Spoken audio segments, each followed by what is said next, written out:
Welcome to the Paul Adefarasin podcast, our interactive 15-minute review of this week's message. We revisit the word, surface the big ideas, and give you space to reflect, pray, and act. If you'd like the full message, though, you can watch it on YouTube or listen on Spotify after this episode. My name is Paul Adefarasin. Welcome to the Deep Dive, where we take complex source material and, we distill it into the crucial knowledge you need. And today we're really diving into something fascinating. We have transcripts from a religious service, but they tackle this surprisingly practical link between spiritual identity, your emotional health, and the decisions you make every day. That's right. And our mission here is to look past that, that traditional split between faith and psychology. Okay. We're using the theological anchor, the Imago Dei, the idea that we're all created in the image of God, to figure out why so many people can feel spiritually whole, but emotionally they're just fragmented. Right. It's all about alignment. That's the key. So let's unpack that. Our mission today is to understand why your self-worth might be fundamentally miscalculated. And this is the big one, how past pain can completely sabotage your future, even if you're incredibly committed. Yes. The source material argues that the real foundational problem is that most people just don't know who they are nor whose they are. They're disconnected from their own blueprint. Exactly. And that resonates immediately, doesn't it? I mean, we spend our lives letting everything else define our value. We do. Social media, what other people think, our past failures. The source calls it looking in glass, and that reflection is always going to be flawed or, dirty. And that's the point. The source says that healthy self-worth isn't something you achieve. It's inherited. Inherited. Straight from the biblical narrative. The idea that you are created in the image and likeness of God. That's the blueprint. Anything else is a discount. Okay, so to get why we feel so disconnected from that blueprint, the source offers this framework of our tripartite nature. It's really helpful. It is, because it explains how you can feel born again, but still be fighting your own mind every single day. It's a pretty sophisticated concept. Yeah. So according to this, we're made of three parts. First, you have the spirit. All right. That's the part that is instantaneously saved. Think of it like your brand new hardware. It's redeemed. But then you have the soul. The soul. And that's your thinker, your feeler, your chooser.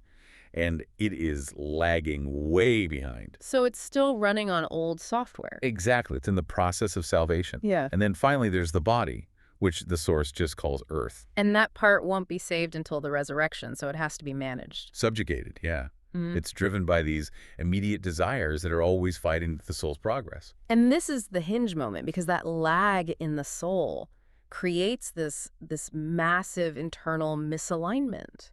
It does. The source has these amazing phrases for it. You can be heaven-bound yet hurting. Or forgiven yet full on. Saved but still sour. I mean, you have the spiritual power, but the emotional operating system is it's malfunctioning. And that misalignment is what limits everything. Your purpose, your dominion. You might be busy, you might be faithful, but you're not straightened up. You're just running in circles. Which leads right to this next insight, which is kind of a warning sign. Yeah.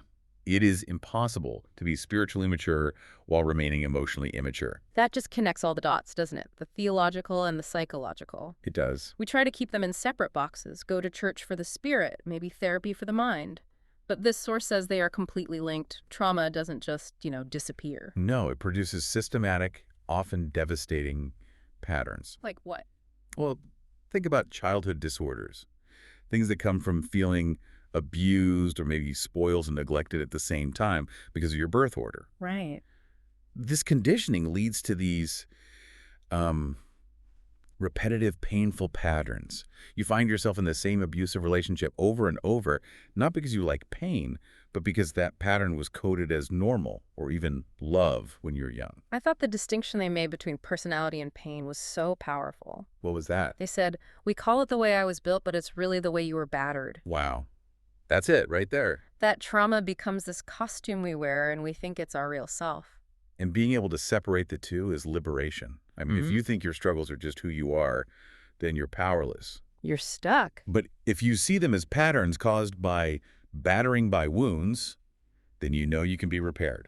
Okay, so if trauma creates these systematic patterns, how do we stop them from having these huge real-world consequences? Because, as they point out, decisions determine destiny. And this is where emotional immaturity becomes just disastrous. You can make one bad decision in 2 minutes. A panic text, an angry email. A moment of weakness, yeah. Yeah. And it can wreck your life for 2 years or even 20. Unhealed wounds make bad decisions systematic. So instead of having positive seasons of growth, you get stuck in these negative repeating cycles. You're stuck no matter how hard your spirit tries to pull you forward. It really brings to mind that powerful metaphor they used, the story of the crippled woman from Luke 13. Been double for 18 years. 18 years, and the source says her physical crippling wasn't just a medical issue. No, it's the perfect picture of an infirmity of the soul realm, the thinker, feeler, chooser.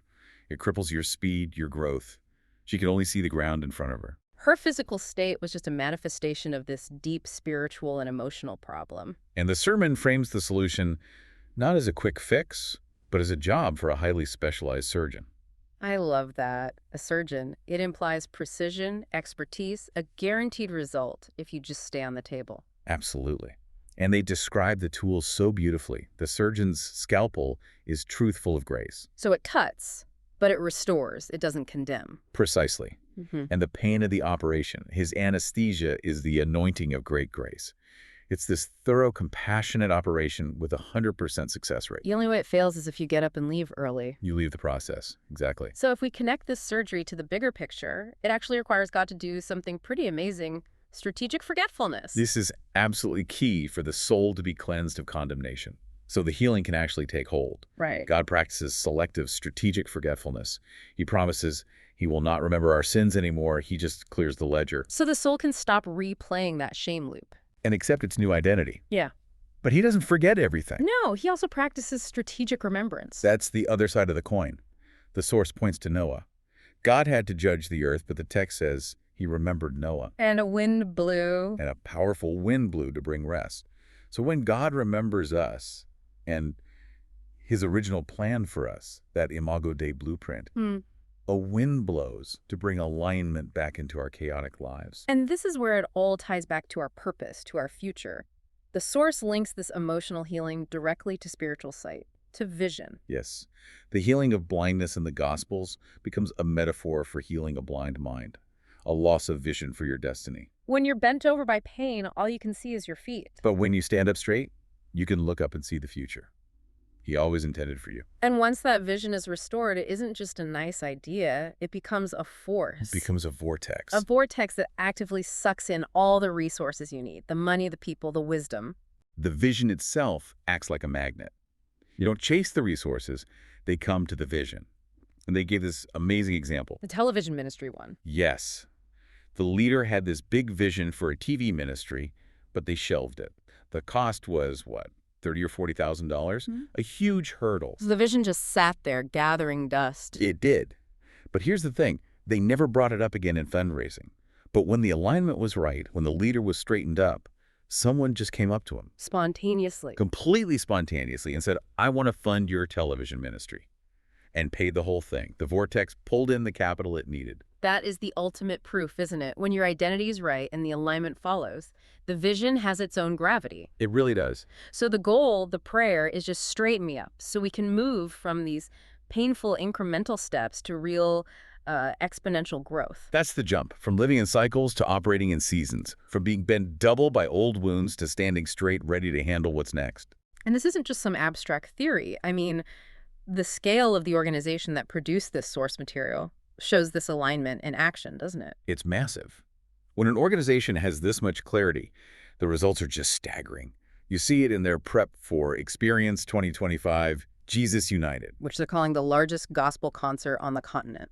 The logistics are incredible. They're talking about corporate prayer meetings, specialized fasting, mandatory meetings for all their leaders at these huge venues. It shows that these spiritual principles, they translate directly into intense, organized, strategic action. And they keep the knowledge flowing. It's not a one-off event. They have the sermon podcasts coming out every Tuesday. They have ongoing concerts. It's about maintaining that alignment. So let's bring this all together. What does this mean for you, the listener, right now? The path this deep dive has laid out is really clear. It is. It starts with your self-worth, rooted in the Imago Dei. That leads to emotional healing, the work of the surgeon. That healing lets you make clear choices. Which then unleashes your vision to act as that powerful vortex, and that's what leads to ultimately fulfillment. And the final provocative thought we pulled from this material is about divine guidance and your free will. Okay. The source notes that God orders the steps of the righteous, which, and I love this, doesn't mean that he moves your legs. It means that he influences your decisions to be systematic and sequential. So the power is in the choice, not just the destination. Precisely. Which leaves you with this essential question to think about. Okay, what is it?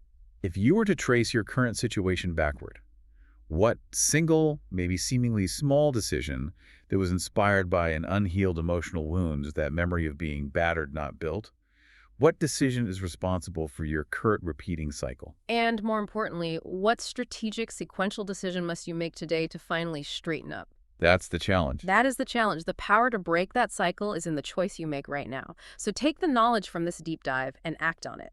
Thank you for listening. To go deeper, watch the full message on YouTube or listen to the full-length sermon on Spotify. Follow the podcast, and please share it with someone who needs it and leave your response in the Q&A. Kindly keep your heart on fire, your eyes on Jesus, knowing you are the exception. Grace and peace. We love you deeply.